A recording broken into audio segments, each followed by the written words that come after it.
So I just talked to my sister, and she said that I'm not allowed to get emotional. Okay. So wish me luck on that. Cheers to that. Here we go. Which sister? Dara. Yep. In North Carolina. Mm-hmm. And you can see my brow lines here, which is okay. All right, there we go. So I'm not going to look at him. At who? Sean? Just ignore me. Yeah, we're just going to talk. So basically, this camera's if you want to say anything directly to it, and that one's going to get both of us. Okay. And that one just gets That's me. a good shirt right there. Yep. Hi, homie. Yeah, I mean, there's no real format. We're just going to talk some shit. We can talk about whatever. You said you had topics. Yeah, I do. I got some topics. David's like, well, did you ask him what the topics were? I'm like, no. That would be cheating. Yeah, I don't really do that.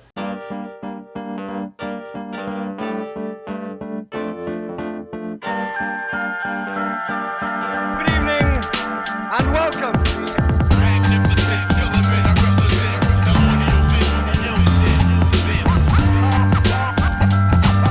Good evening and welcome. Hi, Trav. Hey, what's up? Yeah, Golden Hour episode 22, believe it or not. We Ooh. made it 22 episodes. Sick. And we have a one-of-a-kind guest, Hannah Deene-Wood, out here. But you say that about everyone. Oh, no, I mean, I do, but that's because they're all one-of-a-kind guests. There it is, fair enough. You know, I always tell the truth, even when I lie. Yeah, so you're the first woman on the show, so Yes. congratulations. Yay, let's go. Yep. Couldn't have thought of a better first queen to bring on the scene, so thank you for being here. Thank you for Yes. having me. What a joy. I Yes, we appreciate have a it. storied past, you and I. Oh, we do. Yeah, many years. Many right? years. Many. It was the flip side, B-side days. Yeah, That's what I most remember you from. yep. Walking in the shop, and yeah, I'd be like, "I'm on the team." You're like, "Yeah, kinda." I'm You like, were, let me tell you what you were like from my perspective, okay? You were larger than life in a little body. You were an old man, but a young kid. You would come in with a huge mouth so everyone could hear you. This itty bitty head with an oversized hat, always cocked to the side. Oh yeah, that's my jam. Big clothes, because that was the style, and you knew everything that was going on everywhere. Yeah, I had to. That was Trav. Yep. That was Travis is here. Yep, Travis is Well, here. the B-side was a special time too, because you'd pop in and, you know, just everyone who was in there, and like, it was, you know, obviously before talent, that was like the home. That was the home base where you'd pop in and check stuff out, and so, I guess we can go back a little bit. How did you get into the whole, like, skate industry and all Yeah. that stuff?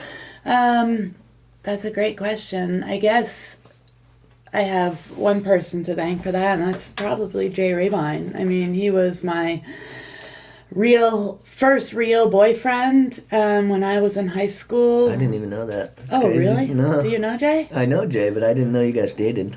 Oh, for a long time. Oh, wow. Yeah. Crazy. It was actually before, he was 2 years younger than me, so he was going into freshman year, I was going into junior year. And we met, and he was just awesome, super creative, super funny, just a wild kid with a great posse of friends that soon became my friends. Yeah, and this is where, at Colchester? This is Colchester, bud. Okay. All right. Colchester High School. And we would just roam the neighborhoods. I spent a lot of time on Church Road in Colchester behind the church. There was some ledges,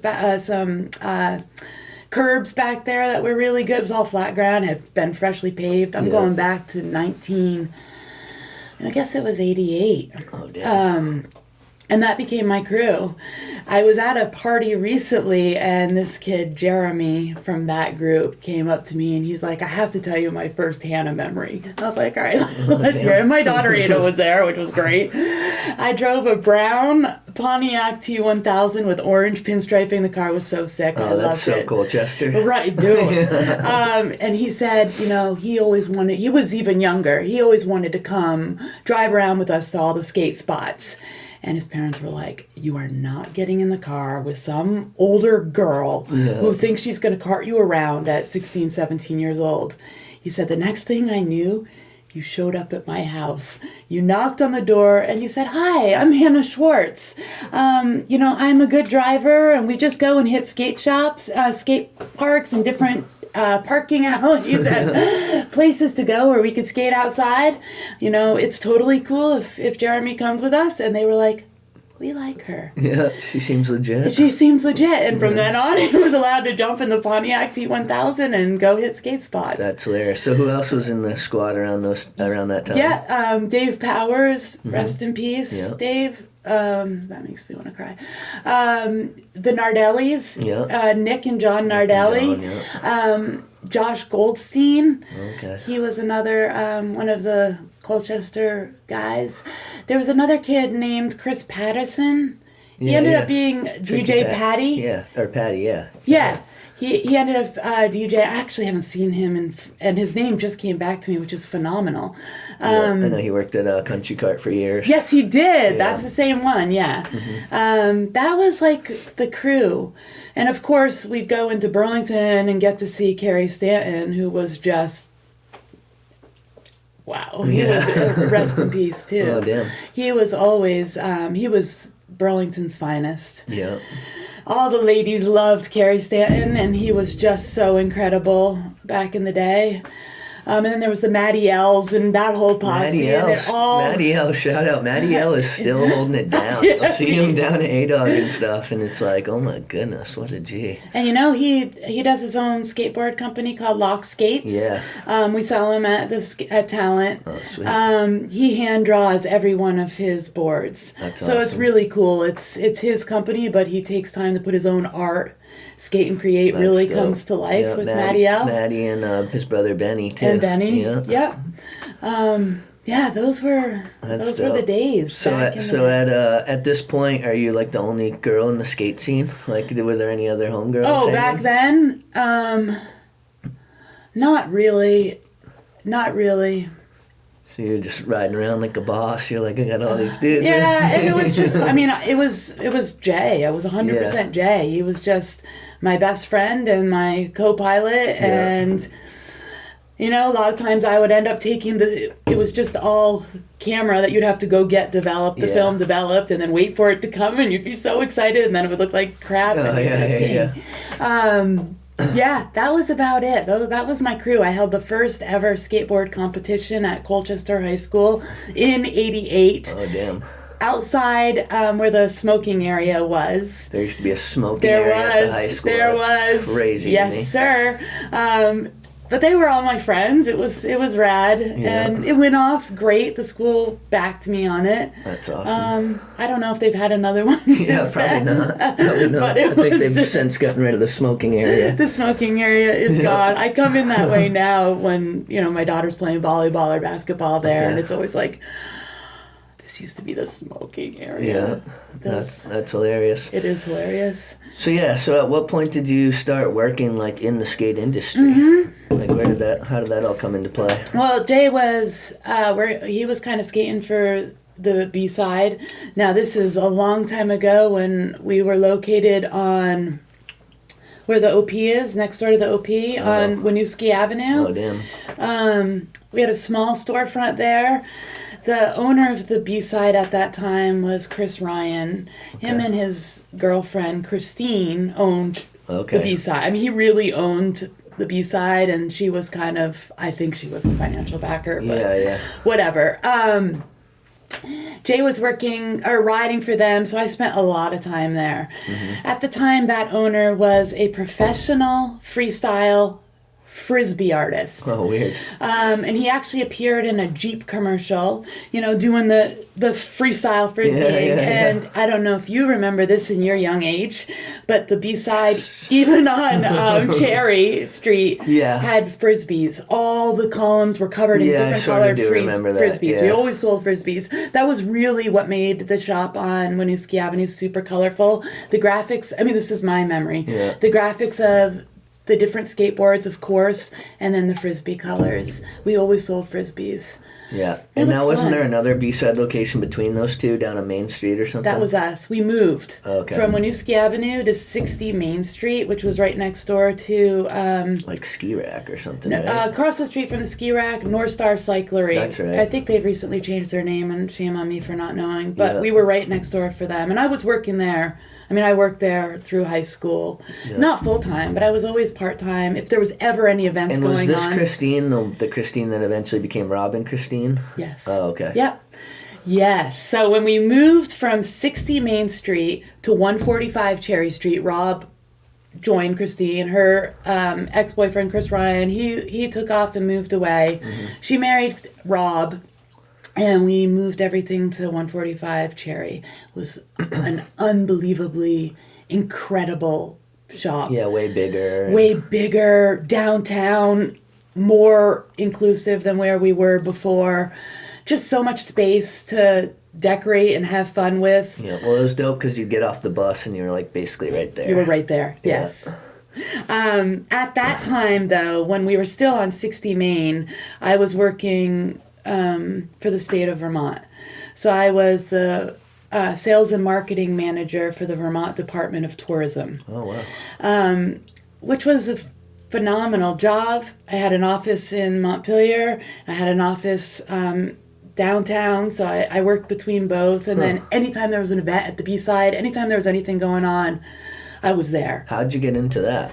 Actually, when I graduated from the University of Vermont, I was hired as the marketing manager for Vermont Teddy Bear. Oh, wow. And my job there was hiring and training the tour guides.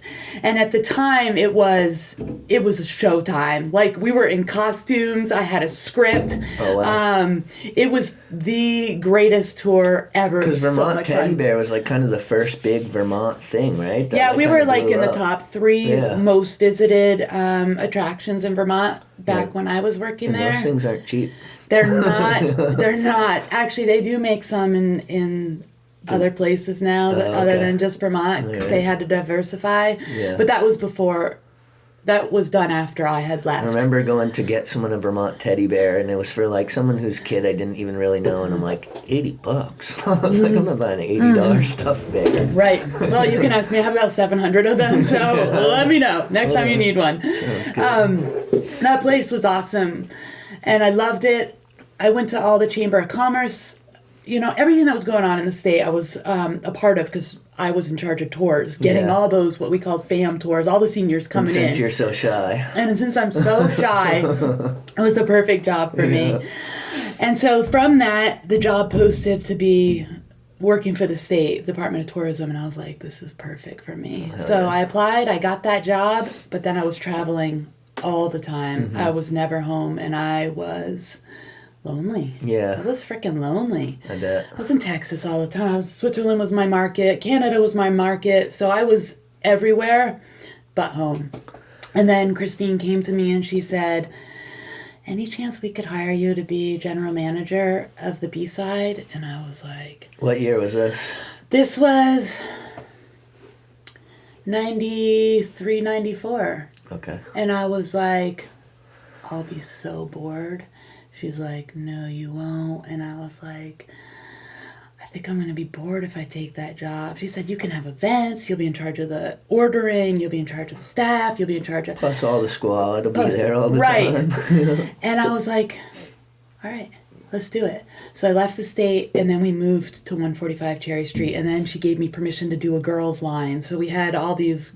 Yeah, New it lines. was like kind of half snowboarding, half skateboarding. Yep. Yeah. I mean, snowboarding being the financial, Yeah. which kept us in business for Yeah. sure. Yeah, it's not like you make anything off of skateboards. No, you don't. It sucks. But the shoe wall was really good there. And inline skating was actually really big. I started an inline night posse, girls only, where we would all meet at B-side and then go out Just at go night roam the streets, Yeah. get whistled at. on in our inline skates. It was Yeah. hot. So that was fun. at night there, I would have my tap dancing class come in after we closed because the floors, I don't know if you remember, they were this beautiful wood floors, so I'd push all the racks. They were for a while, and then didn't that change at some point? I feel like it got carpeted at one point, maybe not. Over on the section that was the female section did get carpet, but the main floor right when you walked in on the skate side was beautiful wood. Yeah. And so what, at what point, so obviously you had A-Dog working there and Lugo and A-Dog wasn't working there when I first met him. He was working at TJ Maxx. Oh, okay. And riding his bike from downtown out to TJ Maxx and then back. And then I hired him. Yeah. And and Seth Neary, and it was just a squad. I remember being a kid, like you'd go in there and it was just like the who's who. Raybine. Yeah, Raybine. Yep. Yeah, so many people through the years. Karen Craig. Yeah, Karen. That's she was there. She was an incredible employee, friend, who I'm still in touch with. Oh, cool. Shout out Karen. Shout out Karen. Packy. Yes, Packy McGuire. Shout out Packy. McGuire. I know there's still the brick on Church Street. It's like Packy go skate or something like that. Yeah, because I know him and his mom were huge. Like they were, with all the rallying, because a lot of kids don't know, but like we didn't have skate parks, and like it took 10 years of fighting. Yeah. I actually have every newspaper article. Yeah. I have everything, and they didn't get burned up in my house fire, so I'm really lucky. At some point I need to grab those out and put them in a safe spot. Or frame them and just hang them at Talent into a museum of the story. I mean, Packy was really, at a young age, he was a voice. Yeah, totally. Heine! He'd say, Heine! What's on the schedule for today, Heine? That's what he called me, Heine. That's hilarious. Backer! I don't know there, bud. Those review side days were so much fun. Yeah. It was a killer group. Then the ramp came in. It was just, I always try to think about what year that was that it came in. I want to say it was like 98 or 9 probably, right? Or was it later? Later. Yeah. It was... Because it was only there for like a year or two, right? Oh, did they shut it down after I left? Oh, I don't know. So I opened Talent in 01, so I would say it was 2000, 2001 that ramp went in. It was an empty... It was like a storage room. Storage unit. Yeah. And I was like, how can I get these kids off the street in the middle of the winter? I mean, let me be honest. Where I was living was right near Sean Stem. Yeah. And he was there. Yeah. He was there every single day. And at the end of the day, I would ride my BMX bike and he would be on his skateboard. I'd bring him home and then I'd go to my apartment. Yeah. It was like literally a block and a half from where his family lived. Yeah. And I mean, that ramp changed the game, though. It really did. It changed the game. Yeah.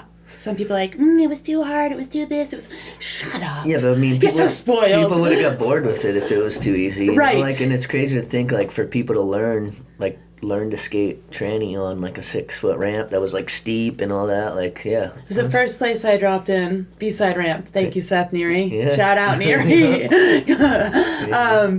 But, yeah, that ramp was built for the Sean Stems, for that kid that wouldn't get to the mountain. And let's be honest, if you knew Sean, he was always freaking cold. And in the winter, he would come in and blow dry his hands for about 2 hours before he could even skate because they didn't have circulation. Yeah, Trav, I got bad circulation. He got bad. Yo, Trav, he did. Yeah.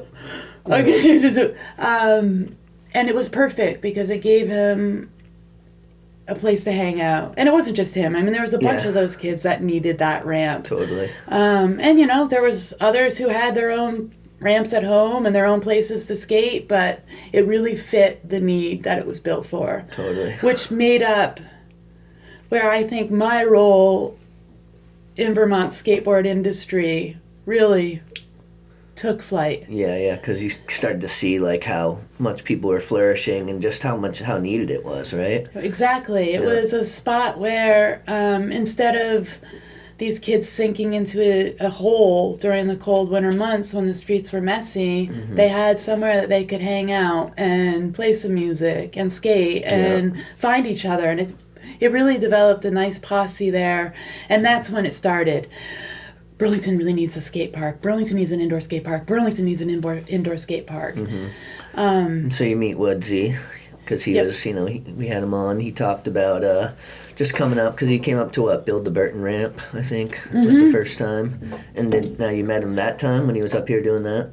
I had a Tuesday night dinner club. Okay. Every Tuesday night I held dinner at one of the different restaurants downtown, and we'd all meet for dinner at that location and then go to RJ's for a little dance hall. That was my favorite Tuesday That night, was when, favorite night of the week. Demas and Rat would be doing Yes, and sometimes Niceness would step Niceness, in. yeah. Yep. That was the best Tuesday night, dance hall night. Yeah. Best night of the week. And he was at one of those dinners and we just started talking. And then he went back to Massachusetts and I stayed at the B-side. He was managing the eastern border in Worcester. Yeah. And I was Burlington B-side. And we had, it was interesting because he had the bottom feeders, so to speak, in Worcester. And I had those Canadian big dollars coming in, and they didn't care about what it cost. They wanted whatever was the most elite, the most expensive, new the Ross nicest. Powers. We don't care. Yeah, we don't care. What is it? Yeah. So it was funny just discussing those two different backgrounds. I did watch over my years at B-side the Burlington landscape change. Yeah. What do I mean? I mean that it went from all these little mom pop type stores to the Finish Line opened up in the mall. This humongous shoe shop that really put me in jeopardy. There was a bunch of other shops on the Church Street Marketplace at that time, also local like the B-side, that just got slammed with all these big, and they needed it to keep the Burlington area alive, so to speak. That big dollar, right? Yeah. I guess that big dollar coming in, it changed the whole vibe of Burlington. Yeah.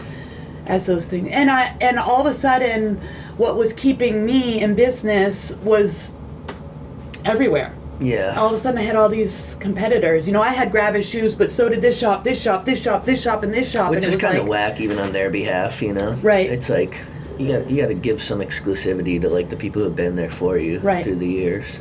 So it hurt. It definitely hurt, and things were, I could see them starting to tick down. Yeah. I didn't open talent as a vengeance, so to say. I just saw a need for an indoor park, and the retail was not supposed to be. Retail was to keep us going, but it was the park that was going to be the mainstay, and there was plenty of room for both shops. And then you realize that, like, obviously you can't charge skaters that much to skate because skaters just don't have that much money. Right. And so you're like, kind of the way to offset it, And I mean, the shop was huge. The shop was not as big as the park, but pretty damn close, right? All things considered. The shop, including the bathroom And offices. and offices, shoes, and that we had that one like camper room where we showed movies and stuff. Yeah. That was all about 3,000 square feet. And the rest was like 6 or something. 9. Or 9, okay. I think we were 12,000 square feet Oh, damn. total. Yeah.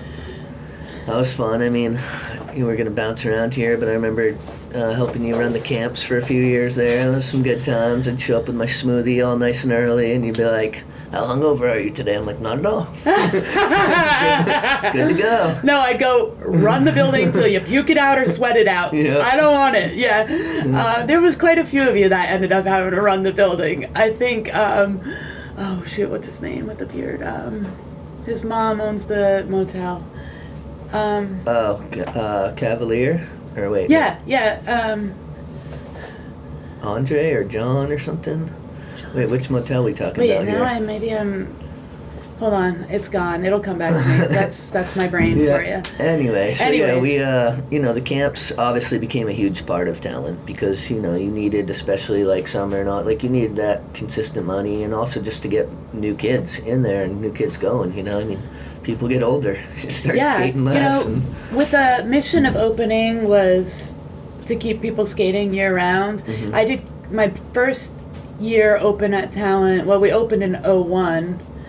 December 02, I ran my first collab with Burlington Parks and Rec at what was the Burlington Waterfront skate park. Yeah, which I forever miss. Oh my goodness, That was my straight stomping grounds. Like you weren't like if you were there, you saw me there. Like I was like, I fucking lived at that place. I think that's why my one sister knows you really well. She was like the skate park monitor for 1 year. Yeah. Raver always comes up in conversation. Shout out. Yeah, I actually worked with Raver at a Fluid gig a couple summers ago. We went down and did a wedding together, get all tucked up, and Oh, you guys! I would have been so proud to see you like that. It was pretty hilarious. But oh, those poor skate park attendants, because at like 6 or whenever it was supposed to close, they had to try to lock the gates, and we'd be like, yeah, sure, and they're just catch me if you can, just. And all the McDonald's cups. Because Because that was back when McDonald's was right there off of Church Street. Yeah, where and farmhouse Raver is. especially would come with his large McDonald's cup Yeah, with a yeah. straw, and my sister was his skate park manager. Like, oh my God, how am I we going to gave deal them with so this? much hell. Yeah, but she embraced it. She loved that Yeah, job. I mean, it was like a safe place for the most part. It's not like, some inner city shit. Like, it Right. was fine. I mean, we were a little mouthy or whatever, but it's not, all in all, it was all good. Oh, it was so good. Yeah. It was so good. I think that was 2002, that camp. I think I had like 45 to 50 kids, and it's continued that way right through. Yeah. Up until even last year, 45 That's kids. awesome. Salute. Yeah, thank you. I'm very, very, very proud of that. But And those kids are, like, they're the most excited ones. they are. Like, That camp, that was a they 9 love to it. noon camp, 3 hours in the morning. Yeah. But that's when I really grew up because. When I was doing it, it was the all-day thing. Oh, really? Yeah, when I was doing it, it was they got there at like 8 Shit, in maybe the it morning, and was. they didn't leave until 4 or something. I was all Oh, at day. Talent, Yeah. yes, but not No. at the Waterfront. No. Yeah. At Talent, Oh, it was yeah, an I was- all I was gonna day. say, that wasn't Yeah. 3 hours No, with no, those no, no, kids. no. I was there 40 hours a week. That's right. At least. At least. But at the Waterfront, that first year, I had a little girl in skate camp tell me that her father was abusing her. Oh, shit. And I was 29 with this little girl going, what did I just get myself? Yeah. Oh, God. And I reported it, of course. Yeah. But I don't remember her name. I can see her little face.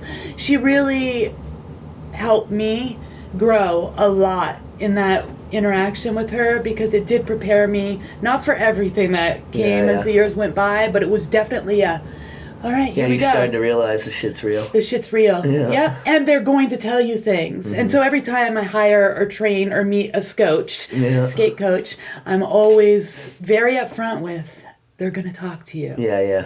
I don't know what they're going to tell you, but they're going to fall in love with you, and you're going to be their first coach, and they will remember your name. I Yeah. promise. It's funny you say that, because when LJ was back, I've talked about this before, but he talks about how I made him wear pads, even though his mom signed off that he didn't have to, and he hated me for so long. You know, he wouldn't be as good as he was today. He said I would always point to my elbow and be like, you don't want to end up like this. That's pretty hilarious. That is hilarious. But they do.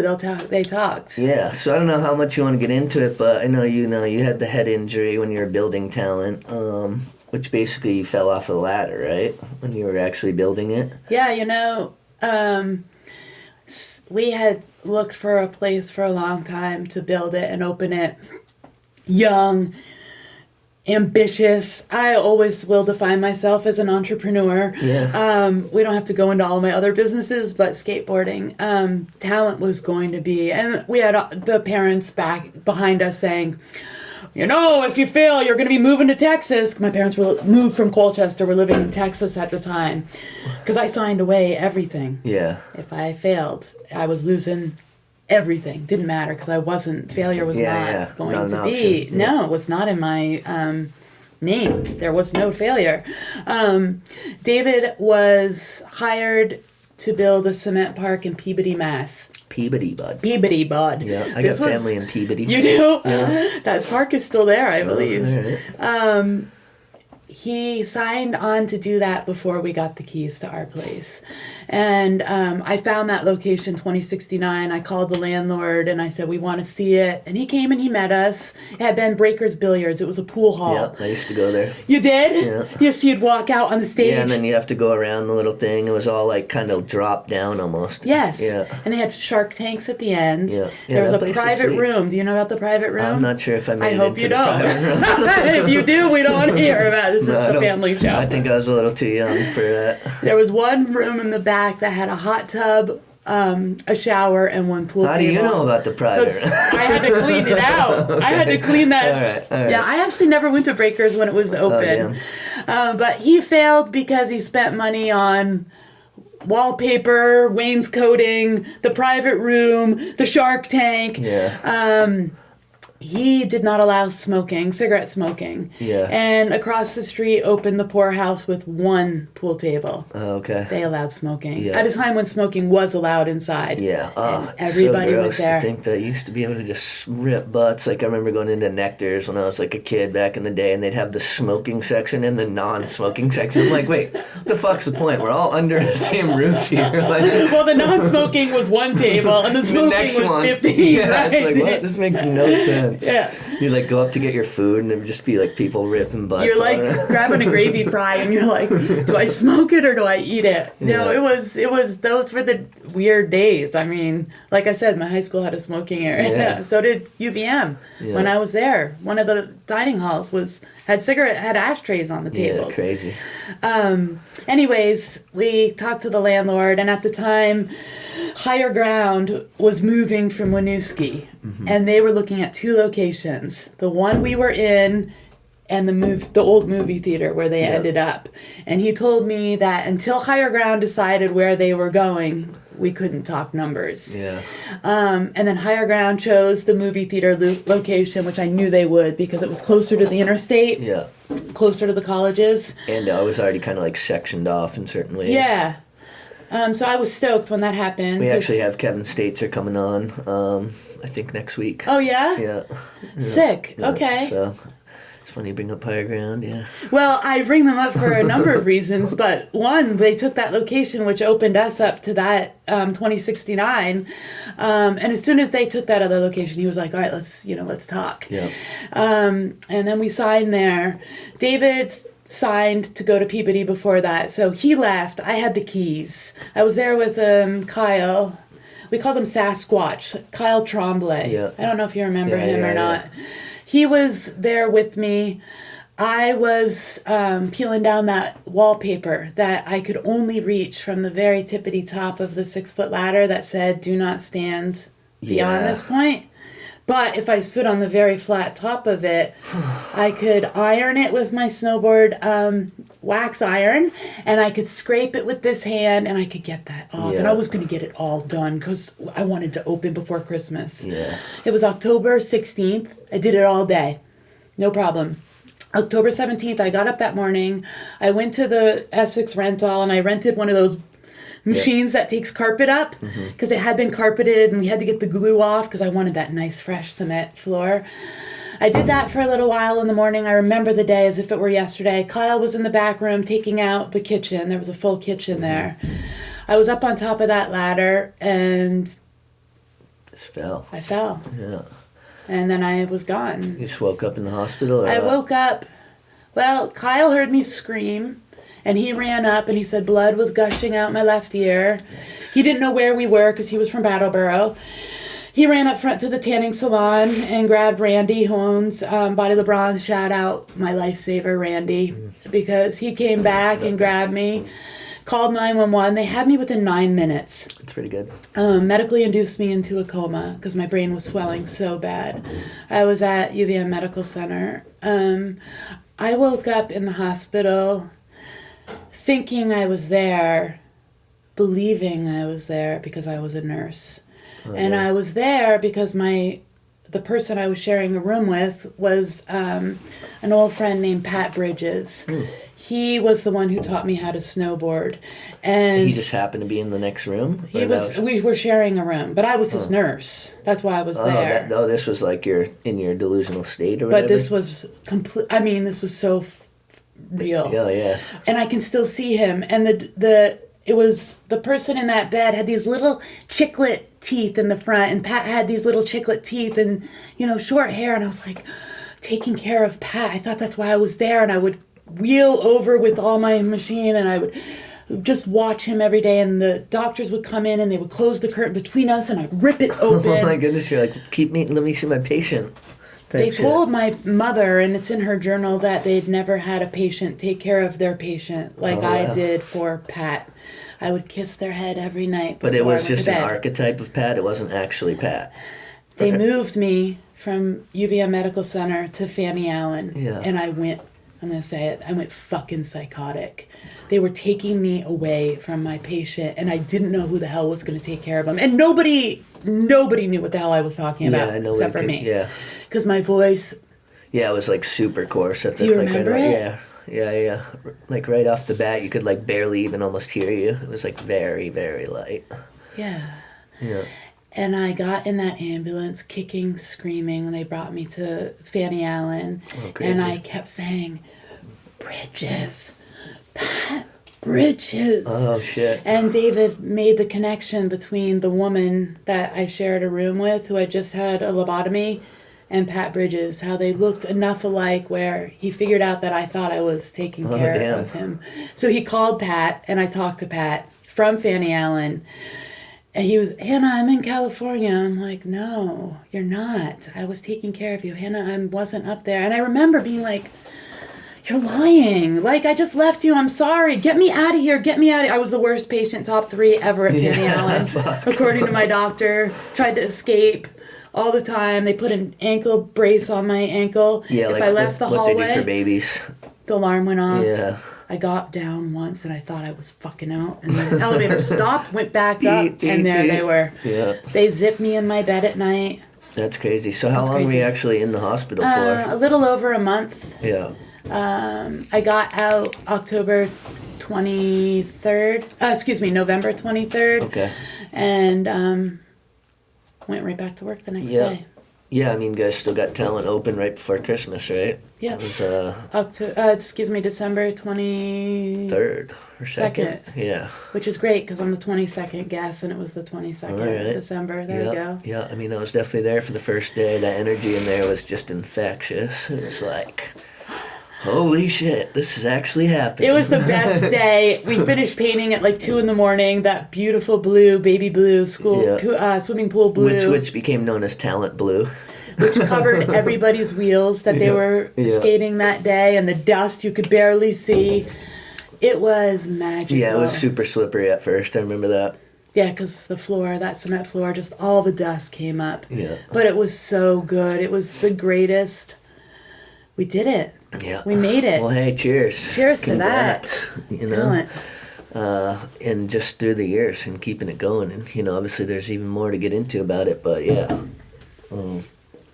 So yeah, we talked to Dave a little bit about at a certain point you had to kind of pivot, and when you did like the rebuild and all that, and lifted up the ceiling, and it was like, I don't know, what were some of the challenges? Like, obviously it's a pretty loaded question, but like in terms of having, running a business, and at the same time you're like starting a family, and just, you guys were there fucking 14 hours a day or whatever. 7 days a week. Yeah, 7 days a week. So like, what are kind of if you could go back and do it all over again, is there anything you would change or any advice? I don't know. It's hard to now, as a 50-year-old woman, think about telling 28-year-old Hannah, who was, get the F out of my way because I'm making this happen. Yeah. I wanted it so bad for my community. Mm-hmm. Would I do anything different? I think I would have just not stood on the top of that ladder, I suppose. Yeah. But I think I love the way we did everything. Mm-hmm. I loved how it was such a family environment. I did my training at Walt Disney World. That's where I had my internship for college, and they taught you about where not to spend money. Mm-hmm. I won't add in that I'm Jewish because that might upset some people, but there's a little bit You too. want to get all Kanye on Right. you? No. But that definitely played a role in how things were done. I was super conscious about, not painting anything behind scenes and making sure that everything we did Had purpose. And was going to be accepted in a way that wasn't going to piss people off. Did Yeah. we still piss people off? Oh, of course. I mean, you can Always. never satisfy everybody. That was hard lesson. Yeah. You just said it. That was wicked hard for me. Yeah. Because I wanted everyone to like me as much as I loved It's everyone overrated. else. It is. Fuck it. No, I still It's feel overrated. that way. I need a little Jordan Maxim. Shout out Jordan. Yeah. He is the best at not giving two Fs, and he just plows on with his mission. I admire him so much for that. Yeah, because it's like you could literally, people would hate on you for one thing, but then if you were doing the opposite, they would be hating on you for not doing that. It's like, there's just haters out there, and there's people that it's within themselves, when they have discontentment, then they project it on other people, because it's like, it's so much easier to just be like, well, fuck this guy. Right. Than it is to like look within self Thank and you. figure out, what the hell your actual issue is. Because most people don't get upset by things that they don't do themselves. You know what I mean? Right. Like if you just see someone, like if I see someone who sucks at rapping, I don't give a shit because I know I'm dope. You know what I mean? I'm like, that doesn't upset me. Like, Right. I think, and on that, we got a lot of slack. Mm-hmm. Wow. For bringing in inline skates. yeah. I spent years sending people to rollerwarehouse.com. Meanwhile, our bank account is sinking to nothing. Yeah, I'm and like, I mean, they're going to show up there anyway. And it's like, you kind of have to understand that when you're running a business, you can have what's ideal, but then you also have to have what's practical. And it's like that Venn diagram, of Right. like finding that happy middle space there. I forget what the center's called, maybe just center, but yeah. yeah, and the truth is, you have a little buddy on inline skates. When they fall, the skates don't fly off and bite you in the ankle. All right, so They don't- chill and yourself out. Also, they don't go nearly as fast, No. and they're like, it's whatever. Yeah. Right. And we ended up allowing scooters, which was something I swore I was never going to do. Yeah. I do have respect for some of the scooters that came out of talent that made it. Now, what people, oh God. Scooter gang. Scooter gang. we There's were so going. many scooters, but you have to remember it's so easy. Yeah. It's anyone can jump on a scooter Well, and go. and then the older you get to, you realize it's like, what the fuck? If it's making them happy and it's, they're doing something positive, thou shalt not judge or something like that. And their money is green. Yeah, their money's green, exactly. 2008, when the market really slipped, that's when talent really sunk. Mm-hmm. I did everything I could. I ran camps, I ran clinics, I tried to run a scooter camp, I had inline camp, I tried everything I could to keep the dollars coming Well, that's in. around the time when I was helping you run the camps there. I want to say it was because I had just moved back from California. So yeah, like 08, 09 into 2010, I think. Was I like put 3 you in years. that orange scotch shirt, and Yeah. it was Yeah. great. It was cool though. But Yeah. it was sad and it was scary and it was definitely wicked, intimidating for us. Like, how are we going to pull out of this? because the bills don't change. No, and Yeah. actually our landlord was really good to us at that point. But people were coming in. It was a different world. The phones were really everywhere. And they would come in. They'd ask for shoes. They'd scan the box. They'd see where they could buy it cheaper. And they were gone. Yeah. And then I started changing prices to match everything. After you fit them and After I spend fit all them, this time. after yeah. I got their goggles set, after I got their snowboard set, after I got... Yeah. And then they'd walk. And it wouldn't even matter. You would do everything you could to try to keep them in. And I'll never forget the day I had a little buddy in camp. I think he had taken like 4 weeks of summer camp. I knew what he ate. I knew what he threw away out of his lunchbox. I knew who he hung out with. I knew everything about this kid. I was spending every day with him. Mm-hmm. And his dad came in during lunch and he hands me a pair of sneakers. Can you give these to little Timmy? And you're like, They just "You came in. fuck." These just came in the From mail. CCS or something. And I was shit. just like, Yeah, you're spitting in my face, whether you know it or not. it wasn't even spit. It was a full-on dagger, and he Yeah. stabbed me with it, and then he rotated it like 15 times. Did you say anything to him about I did. it? I was so... You were just taken aback, probably. I looked at my shoe while going, Are you kidding me? You're like, dude, we sell those here. It hurt. That was the hardest thing. As far as the demise of talent, watching that happen was devastating. Yeah. It was, because all of a sudden, and you know, when we announced that we were closing, people came from out of the woodwork. I mean, I hadn't seen these people in 15 years. Why are you closing? Well, I mean, come on, buddy. Yeah. You used to be one of my biggest supporters, and then you dropped off. Yeah, I think a lot of it too is like people don't realize. It's like it's more fucked up when they do, but it's like some people don't even realize the like 1 + 1 = 2 type shit. You're exactly right. You know, it's like they're just oblivious, living in a little world of their own. But I mean, you guys held on for a while, and you know, she did the rebuild. And then at a certain point, because we talked on the phone a little bit about this the other night, you said like people were giving you grief when you were closing down, and people were like mad at you as if it was like a choice that you consciously made. You were like, no, this is like I'm out of options type shit, right? I was working, I took another job just to get insurance and cover my family because talent was sinking, and you know, we were stopped taking my paycheck out because the only place we could cut costs was employees. Yeah. Which meant we were working more hours. Ada said you weren't old enough at that point to be working for us.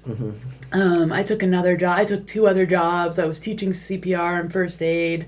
I was managing the Speedway, the go-kart place. Okay. I was trying everything I could to keep talent going, and it was kind of stupid. Yeah. And then the landlord came and said, you guys have first dibs. Somebody else wants the spot. But price is going up. Price is going up. And we're going bankrupt. Which is crazy too, because if you think about skateboards, were like $50 forever, like since the beginning. Like, Since the beginning, $49.99. Like they stayed the same. I think they just barely went up. What, like a year or two, or a couple of years ago, right? Yeah, But yeah. like, but for 30 years, it's like the only thing. Like what else? Like period. What else didn't get more expensive? Right. And they didn't cost any less to make. Right. You know, like they're still. Price is still there. I mean, yeah, that's crazy. So yeah, so you guys decide you have to close down, and as sad as it was, that end of the first chapter, or I like to call it Talent 1.2 or whatever, you know, whatever. We can, but you know, there was like that spirit came back for the end, right? Where it was like everyone was there again, and it's like you know, if only people had realized, like it's one of those things like you never really know what you have until it's gone type shit, right? I knew. Yeah. I knew. But I mean, for like the other people. For the outside people, you know, we ran these lock-ins, which I love so much, just locking all the kids inside the skate park at night. And my last lock-in we ran, I was like, screw it, we're closing. We usually let 50 people. I said 50 people max. I think we had like 120 people that night. Come on. And the photos from that night are so funny with, you know, kid fell asleep and they stacked cookies this high on his head. We were making Sundays at 2 o'clock in the morning. Everyone did Zumba with me. I had a video game going, Just Dance, and I have a video of 2 kids. I think they danced the entire night. They didn't even skateboard. We played dodgeball. One little buddy was sleeping and somebody wrote fuck butt on his white helmet.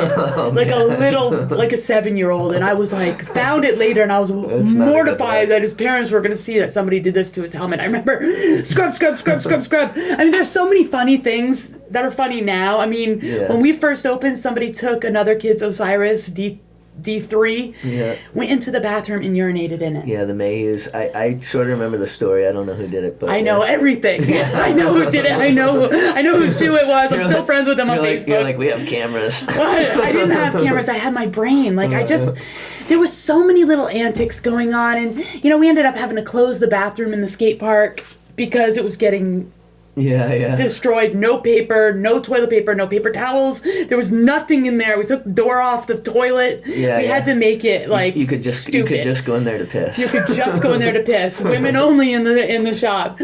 I mean, it was complete and utter chaos, joy, paradise. But almost like as a skate park should be. I think, oh, absolutely. And I remember Harold Hunter came to Talent. I think it was 2002, and Sean Stem and I brought Shawnee with me to go pick him up at the airport. Yeah, him and Billy. No, he came alone once. Oh, okay. Yeah, but yeah, he came with Billy. That was awesome. But he came one time by himself. And Sean and I went to pick him up, and I can still see that Sean's classic face. photo. Yeah. There's that classic photo of him and Sean. Oh, it's so good. Sean was enamored. Yeah. I remember him just watching Harold walk towards Yeah, because him. to have like another like, you know, role model who was like a professional skater who was also black, and like obviously there wasn't a ton of them at the time, and like and like being East Coast, and like, you know, I'd always show Sean like the York mixtape and like, you know, all that shit. So yeah, he was so hyped. It was so awesome. We went out to dinner in Burlington. I think we went to the Red Square, and people I'd never met before, they saw Harold, they went nuts. He was like that icon. He just looked. Yeah. And at that dinner, he said to me, "You know, Hannah, you're going to lose some of your skate rats." Mm-hmm. "What are you talking about, Harold?" He's like, "You watch. They're going to get their licenses. They're going to be driving. They're going to get into drugs. They're going to do..." And I was like, "Shut up." Not these little kids. Yeah, not my crew. And then he died. Yeah. I was like so I was actually mad. with Harold in Miami like a week before he died, because he was on Miami Inc. When he got the World Trade, like the silhouette of him 360 flipping in front of the World Trade Centers, and I like met up with him in Miami, and I like went to Miami Inc. with him and was like there when they were filming the episode. We were out at the clubs and everything, and he convinced me to spend my last money on alcohol for some chicks at the club. Told me he was going to pay for the cab back to South Beach, and we get in the cab, and the guy's like, $40. He's like, "You take Zoo York gear?" And the guy was so offended. He ended up giving, like, he's like, just get out. Oh, that's Harold. Yeah.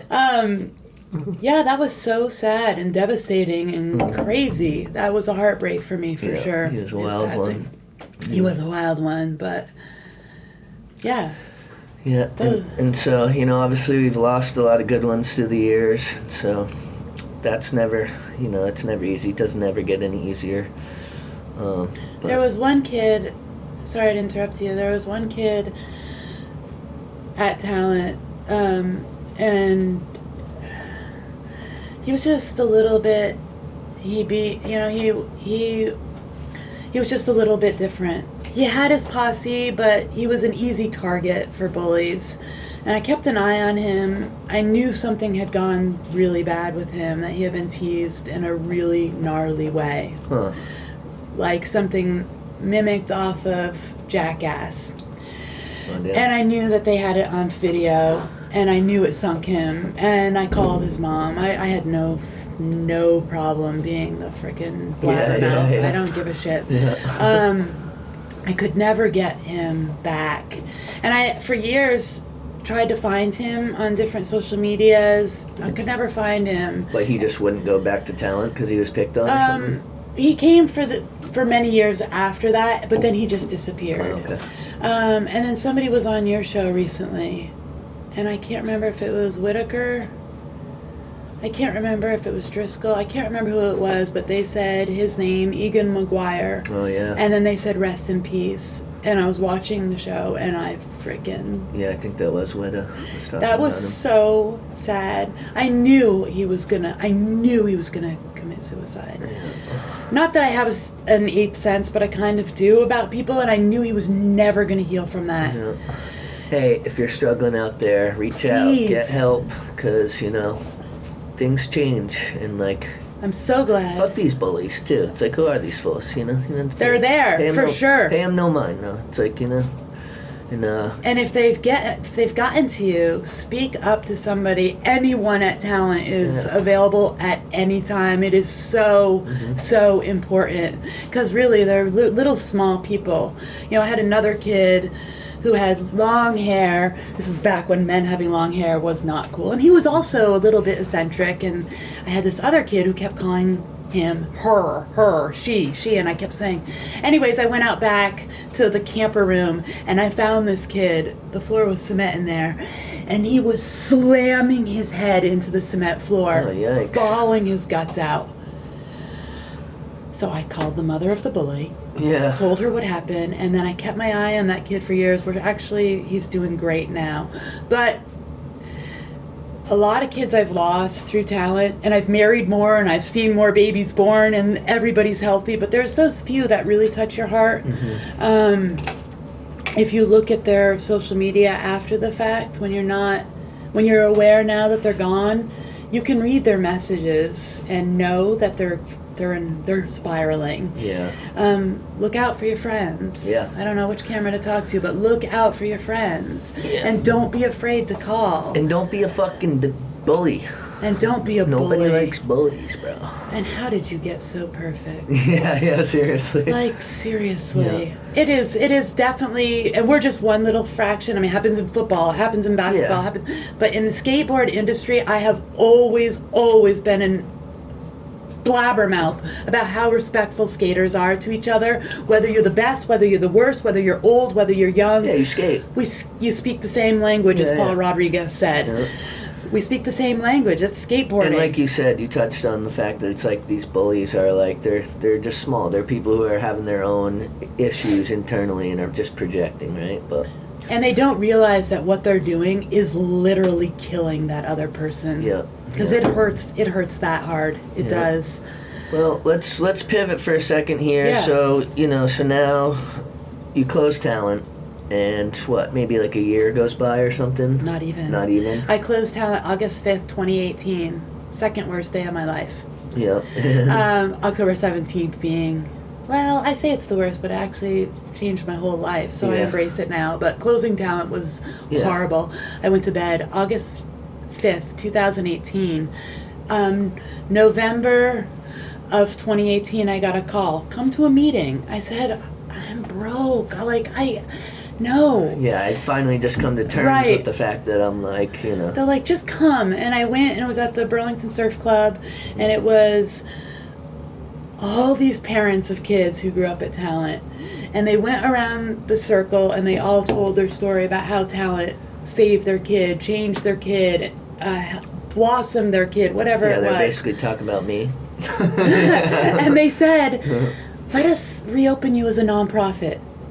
We'll be your board of directors. You'll be the executive director. Yeah. We'll help you. And I was like, let's do it. Yeah. And It wasn't even. And so that's Try- like do that it. process is like what you have to establish a 501c3, right? Yep. And then, so yeah, how does just kind of long story short, what is that process like to actually become a nonprofit? It depends on how lucky you are. For me, I was lucky because one of those parents at that meeting was a lawyer.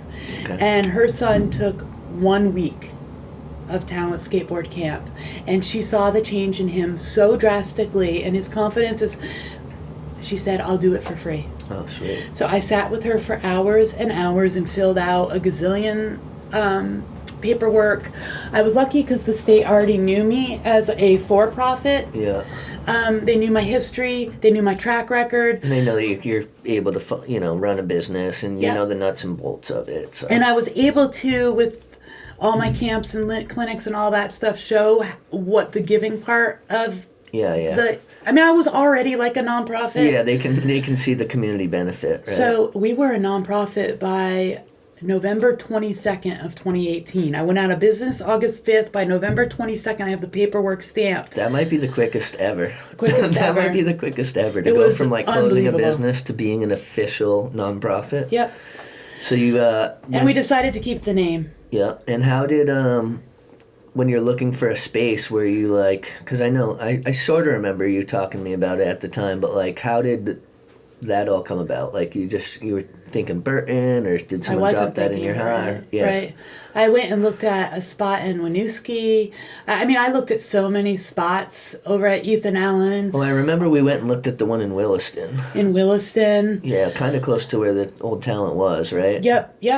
I went on industrial. I went there. I was going everywhere. You know, there was places in Milton. It was too far. I still wanted to be in Chittenden County. My big drive was being able to be close to Spectrum Youth Services, the Boys and Girls Club, Howard Center. Who's the other one I'm forgetting right now? Shout out to all those businesses that Maybe do like Lund or something. Unbelievable work for the local community. Yeah. And then I actually got a call from Burton.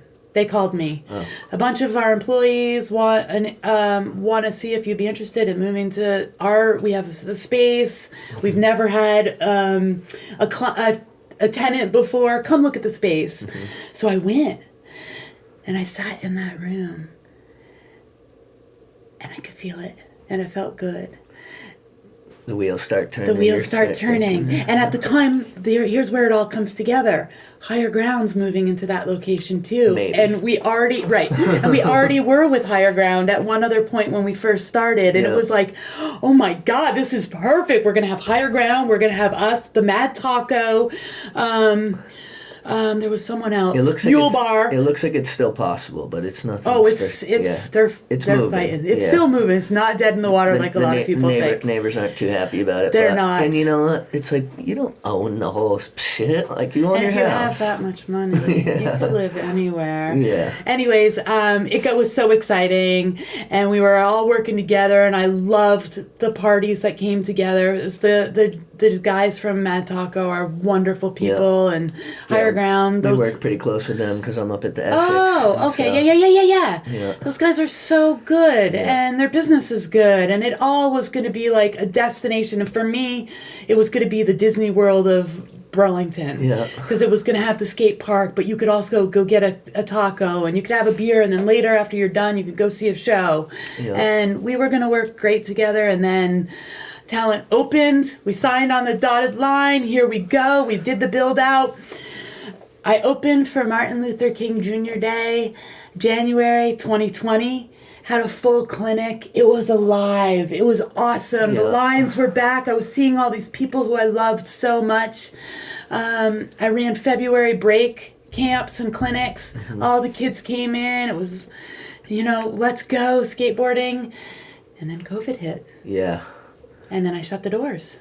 Yeah, and it was just so scary for people to know like how to operate, because you're being told one thing from one angle, and you're hearing about people that get it and are fine. We don't have to get too into it, but yeah, it's like one of those things as a business owner and as someone who's trying to like protect your community, I can understand kind of both sides of it.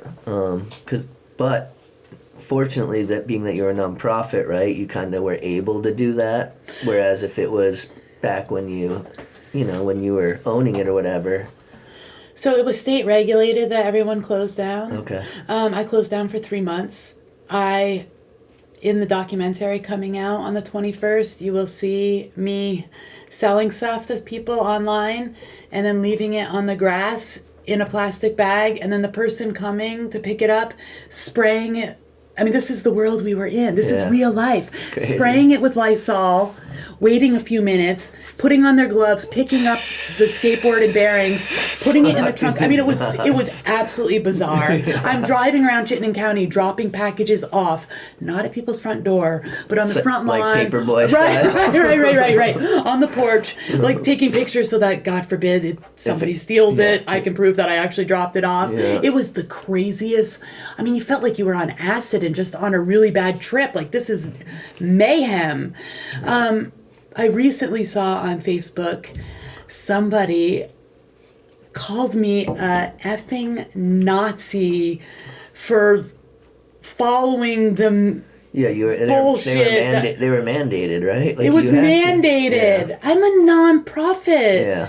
And by the way, what you don't know as a 20-something, I have little kids who come here from foster care whose parents are cancer positive and have no immune system. There's always more than meets the eye. You know what? You need to shut your mouth and back off, because I'm going to do what's best for my community, like I always have since you started coming day one. Just don't.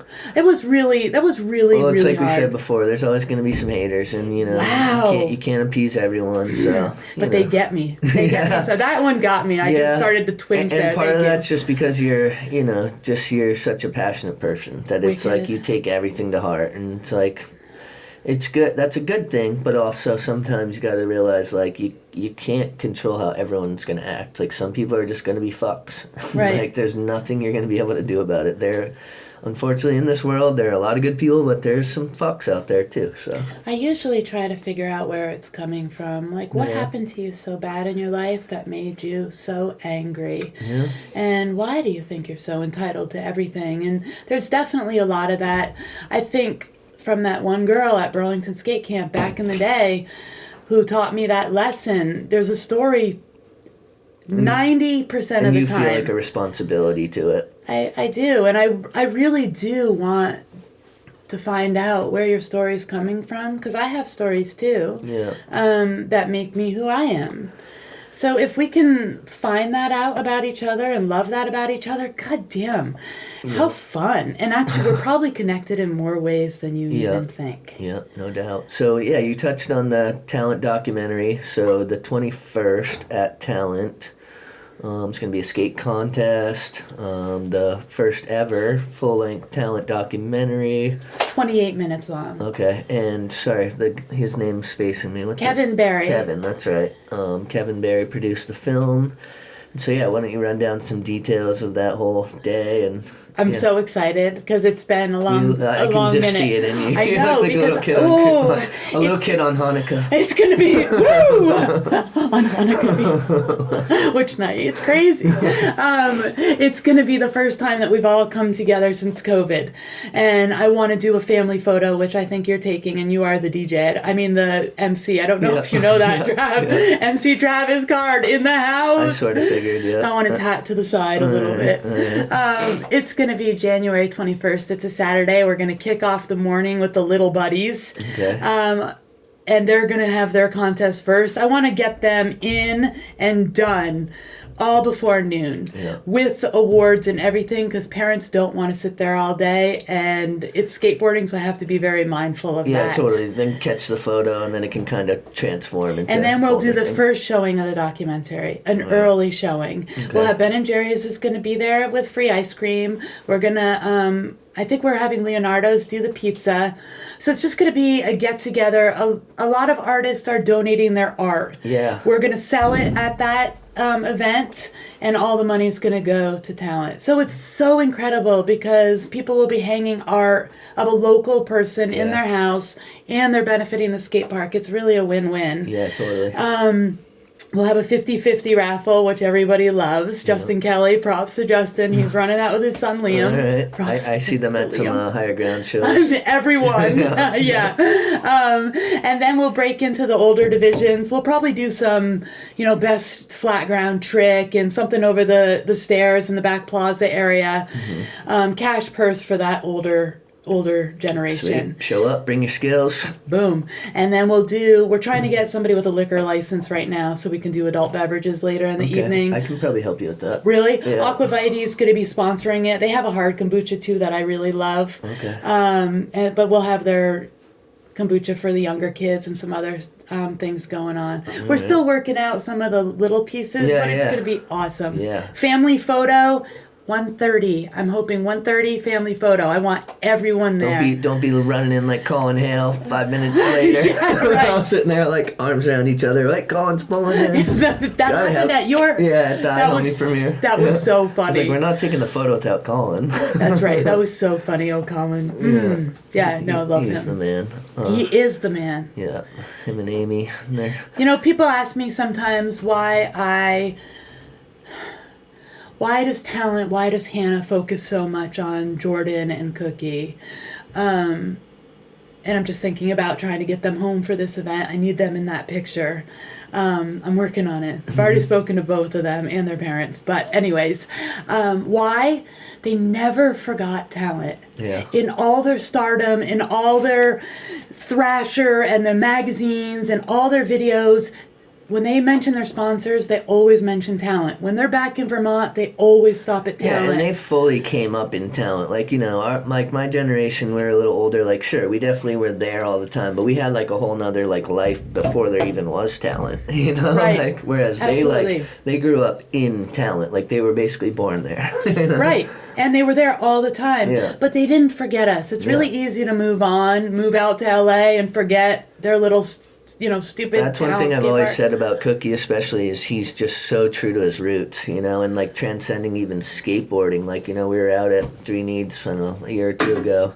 You saw a kid he went to like first grade with, and like, the kid didn't skate or anything, but he's just like sat down and just chopped it up with him for like an hour, like just because, yeah, and just a real genuine dude. He is a genuine dude, and he remembers everything in that regard. He is the best networker because he really does hold on. When you do something special for him, no matter how small it is, you're going to get the throwback somewhere in his life. For me, he comes home in the summer, he'll go out back, he'll grab a rental helmet, as nasty as they are, he'll throw it on his head, and he'll jump in and start teaching camp. Even now. Yeah.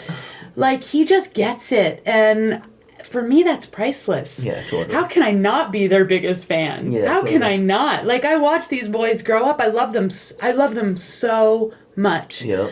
But I think they love me too. Oh, yeah, they do. And I get the thank you. I mean, the happy birthdays on my birthday and happy Mother's Day on Mother's Day. And I really appreciate that. They know how hard I work to keep talent going. Absolutely. So shout out to those boys.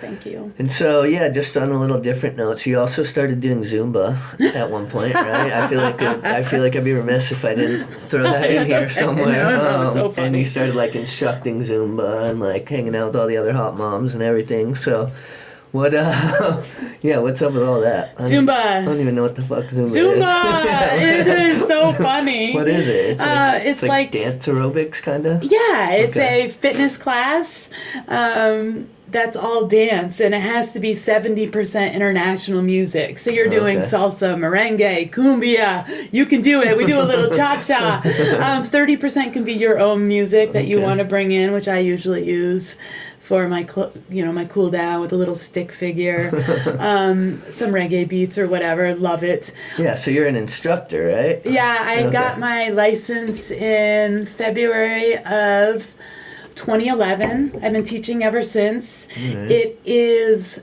talent was all at the time when we opened, and this is no disrespect, but there just wasn't a lot of girls, and there wasn't a lot of women. You had, like, Jill. I had Jill. I had a girl named Ilana Miller. Yeah, a little later, Ariel. Sophia Steinhoff was big in the beginning. Ariel Carter. There was these two twins, and I'm forgetting their name. I was thinking about them this morning, but I can't remember their names. Girls. Yep, long hair. Yeah. I think I taught their camp, actually. You might have. Yeah. They were real good, too.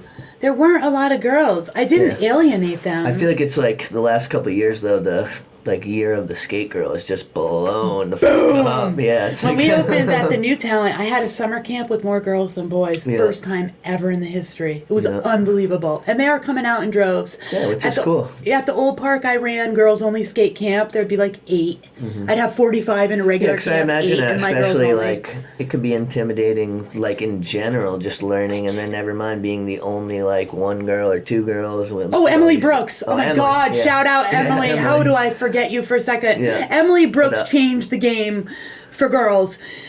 Oh, and Anastasia. Emily Brooks came in there as a very, very shy, very intimidated girl, and I gave her enough of a push to get her butt in there, and now she's like the director at Woodward in I was gonna Pennsylvania. say she ended up working. Women's She director. ended up working for you guys and all that. She worked for Talent. And shout out Anastasia, because Anastasia was nasty. Like, she'd She be doing was. switch hard flips, and like, Anastasia was like one of the only chicks that I've ever lost to in a game of skate. I believe it. She Yeah. was, most boys did. You're just one that would actually admit it. Yeah. Props to you. No, I have no problem admitting that. Anastasia's my G for sure. She is amazing. Yeah, actually, when I was out Yeah. in Cali, we hung out a You little bit. saw her? Yeah, I mean, this was a while ago, but yeah. I haven't seen her in years. I would love to see her. Yep. Shout out. What were we talking about? Girls skate camp? Oh, just the industry changing Yeah. with more girls coming on board. And, I ran the girls skate camps. I ran Mom's Night. I ran 3 Mom's Night. That's hilarious. And I stopped at 3. Guess why? They had too many busted their ass. I had 3 nights of Mom's Night and 3 ambulance calls I was to gonna Talent. say, I'm not I had a surprised. broken ankle, I had a broken arm, and then I had a mom, super tall, beautiful, long blonde hair. These women forgot that what the age they were, and they thought they were their kids. She came up, and the board came back, and it freaking sliced her face open, and she was gushing blood. I mean, skateboarding's not for everyone. Like, you can be a part of it. I'm not trying to deter anyone, but like, if you're not ready to eat some shit, it's not for you. Like, nobody who skateboards doesn't get hurt Zumba, sometimes. that's what we were talking Yeah. about, Zumba. So anyways, I needed a little bit of A different outlet. I did. Yeah. And Zumba, what it did for me with my brain injury was made me memorize the beats of music. And not only did I have to memorize the beats of the music and the moves that went to that part of the music, but I had to teach it to you while I was memorizing it. And what it did for my brain, you can't understand unless you've had a traumatic brain injury, which I don't wish on my worst enemies. Yeah. And right now, Trav, if you said, $1 million, Hannah, $1 million cash, all you have to do is go hit your head. Yeah, I hell tell no. you to go fuck yourself. Yeah. I wouldn't hit my head for anything Yeah, it's- ever and never again. Well, I know my ex had a TBI too, and you met her through all the work that you did with the Brain Foundation and all that, which is another thing I was going to get into. So Kevin Pierce, who is professional snowboarder who had a really bad brain injury. At some point, you started working with him and the foundation, right? Yeah. So what was that all about? It was called It's called Love Your Brain. They're still going. Yeah. I kind of stepped out of it because I was doing more stuff just one-to-one, which Yeah. is where I really that's where I excel, I suppose.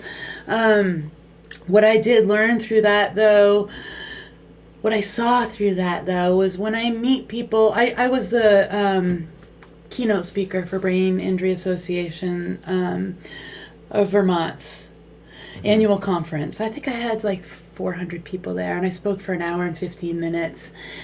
Whenever I see somebody who had a brain injury from that event, they look at me differently than they look at you, because there's some connection with brain injury that you can't explain. Yeah. I remember Christy telling me, or my ex, so dear to my heart, telling me all about like having to relearn how to tie your shoe and like even walking and talk. Yeah, just like literally relearning all these just basic human skills as an adult, as if you were like an infant. Yeah. so to speak. Everyone's a little bit different on how they come back from theirs and what their recovery looks like and how they heal. That's everyone's first question. How long did it take you to heal from your TBI? And I say the same thing. Still healing. Yeah, you don't really, it's not like a broken arm that can grow back stronger. It's a brain. Yeah. And it's weird and it's different. And am I different now than I was October 16, 2001? Yeah, a little spunkier. I have no idea. I mean, you've always had flavor, but a little don't- spunkier. But I don't know. Yeah. I don't remember But your what. voice came back quite a bit. A little bit. I did have. Damn, that's gangster. They slit me open here, That's Doug. and he put in an implant to try and make your vocal cords do this. I don't know if this should be on here, but the vocal cords do this. And my left side, here's my tenacity. Ready? I was intubated, so I had a tube. They strapped me down in my bed so I couldn't touch the tube. I fucking fucking yanked that tube out. They put another one in. I yanked it out. They put another one in. I yanked it out. My mom said I was a circus contortionist, the way I was able to bend my body to get that tube and yank it out. So I paralyzed my left vocal cord. By pulling it out? Yep. So your vocal cords should do this, and they touch at some point to keep the air from coming in and out. Yeah. Mine does this. So I went to the doctor because I couldn't stand listening to myself anymore because it's a different voice and it reminded me of my brain injury and I have to get rid of this voice and oh my God. And he's like, it's easy. All we have to do is get in there. We'll put an implant in. Yeah, they like force it out, and force it to be further apart and then they'll touch. And I was like, let's do it. So he slit my throat open, went in there, added a piece of this material in between the vocal cord, pushed it over. Grip tape. Right. And then sent me to voice therapy for about 6 months. Yeah. And guess what? Yeah. No return. It was worse. Really? It was worse. So do you think just over time it's got better? Because No, I said, what the hell? I went back to him. I'm like, it's terrible. He said, what do you want me to do? I said, send me to Boston. I went to Boston and I met with Dr. Franco. He was Julie Andrews. He did her surgery and he injected me with the stuff that they do for Botox. Okay. So it would inflate and then and I had to record my voice. And then I went back and there was no different. Huh. And he said, he brought in his team, he pulled out my tongue, stuck the camera down, and realized that my vocal cords aren't on the same plane anymore. So they're supposed to do this, mine were supposed to do this, but they're like this. Huh. So now the air has to go all the way around. It's actually worse now than it was before, but it is a muscle, so it gets stronger. Yeah, you just keep talking. But I just don't. I was gonna say. But that is a TBI thing too. We don't shut the hell up. You gotta say zip. Yeah, it's good though. Anyways, that is my story with TBI. Yeah. I don't remember where we were at. But. Well, I was just gonna say I'm so glad that you're okay, and I'm proud of you for everything you've done, and thank you for everything you've done for us over the years. And I love my role in this community. I value you. We're fam. We are. Forever. G. G fam. Exactly. Get the fuck at me. But yeah, it was pretty funny too. Like even talking to you last night, you're like, "What do I wear?" I'm like, "I don't fucking know. Just wear whatever you want." Don't tell people I am. But it is good that we're twinsies. Yeah, like, and you're wearing a Tipsy Pickle. Yeah, shout out Tipsy Pickle. And also I'm a mad pickleball player now. Look out with my paddle. I'll spank you. Just kidding. Sign me love up. it. I was just gonna say, because we had a little OG session the other night, and you came in all hot off the press because you had just got done playing pickleball. And I was like, "Did you win?" You're like, "Every fucking game." I didn't. I love it. I do. I love it. I after my brain injury, I didn't snowboard for 5 years after I had been snowboarding my whole life. I couldn't get back on a skateboard. I didn't want to ride my bike. It was what some people struggle with. Like I said, everybody's different. For me, it was fear. I was afraid of, don't touch my head, don't get near my head, I can't hit my head, I can't hit my head. It definitely rewired that. Then I got back on my snowboard. Then I started teaching Zumba. Start getting your bearings. And then you feel like, wait a second. I turned 50 in December, and everyone's like, ooh. 50? Oh, and I'm like, are you kidding me? I made it to 50. You're crushing it. Let's celebrate. Like, what's the alternative? Yeah. Death. Yeah, Let's go. You're crushing it. Yeah, it's good. I love being alive. I love Talent Skate Park. I love the G Fam. I love what we've made together. Yeah, it's special out here. It really is. We have this. I always say this. It's so redundant, but it's like 6 degrees of separation here is really one. It's like we're all one squad. We don't really have like subdivisions. Like sure, there might be people you don't hit up as much or whatever, but like when you see them, it's like boom, what up? Like instant, and that's that's our vibe out here. Well, I'm going to take this chance right quick to just tell everyone you can always donate to Talent. Hit them up. I'm sure we can put links to any of that. Come through on the 21st. If you've got art, drop it off. Yes, drop off artwork, and subscribe to this channel, please, so we can hopefully one day make a couple bucks off it. I want to give shout outs to Anders and Aiden Moline, 2 of my first. Danny Hopkins, who captured everything from day one along with you, Travis. I feel like there's so many people and I'm going to forget everyone. Oh, yeah. Ebchuk and all the people that helped rebuild talent. Burton Snowboards for being good landlords and not being mad at me when I send my rent check in a couple days late. Shout out Jake and Donna, R.I.P. I know. Yeah. And to my fallen soldiers, especially Andy William. Yeah. Hey, dog. My son that wasn't my son, but I loved him, still do, as if he were Sean Stem, forever in my heart. Stem Butters. Always. And, I had to make a right to get here on Abear Street, and it was just such a funny feeling in my heart, like turning onto Abear Street, so shout out, Dave. Yeah, you little fucker. And I can't forget Phil Laframboise and Sam Laframboise, who were 2 of my first inline skaters. Roller Dad and son. Roller Dad, Weird Beard, whatever you called them. They were constants at talent back in the day. Yeah. Eric Provost that we just lost. Shout out to him. I have a whole list. There's so many. Sam. Sam Cohn was a big one. Actually named my daughter after Sam. He was a regular at Talent. Senya meaning dawn, new day. Oh, wow. I didn't know that. Yeah, named after Sam Cohn. Dill. He passed away. A lot. I have a whole list in my pocket, but I don't think I need to pull it out. I just need them. I need you to know that those of you that are here, I love so much, but I haven't forgotten any of those that we've lost either. Absolutely. And hey, tell your friends you love them. Every day. You never know. You never know. No, tomorrow isn't guaranteed, but also just be good to people. You know what I mean? I'm so happy you came on the show, and we hope you come back again because we need returning guests, and we're just scratching the surface. You know what I mean? I'll be on your entrepreneurship line. Yes, for entrepreneurs for sure. Yes. Film an episode over at Talent. That'll be fun. I'd love that. So we'll see you all on the 21st at Talent, and this has been a one-of-a-kind guest, Miss Hannah Deene-Wood, formerly known as Miss Colchester. That's the G. Love you. I love you too. We out.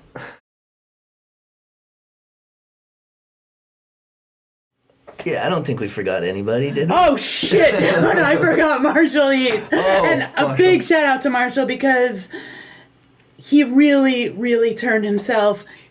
Oh, yeah. And he came back and, oh my gosh. He's on fire. I saw him at Abear's service. I didn't recognize him. He's on fire. He's a dad. He's married. He's so handsome. He's got a tech deck. He's got a tech deck. I'm so proud of you, Marshall. Yeah. I'm so proud, Marshall Heath. And Cody Hale, too. I haven't seen you in years, but I love you so much. John Hero, who used to work for me, I love you, too. Yeah. I guess we may have forgot a couple people. We did. I could go on for hours, but... Shout out Woodsy. Sean might punch me in the head in a minute here. But I dabble. Jordan, I'm really proud of I dabble too. You dabble a little here, you dabble a little there. I dabble. You're doing a great job. I'm super proud of you. And Ren. All right, on the real though. On the real. Oh, Whitaker, I love you, Chris. These shout-outs will go forever. Driscoll! I fired you more than anyone I've ever fired in my life and rehired you again because, God damn it, you were worth it. Yeah. Love you, my little sunshine. Tune in next week. We'll still be giving shout-outs from this week, but on the real though, we're out. Peace.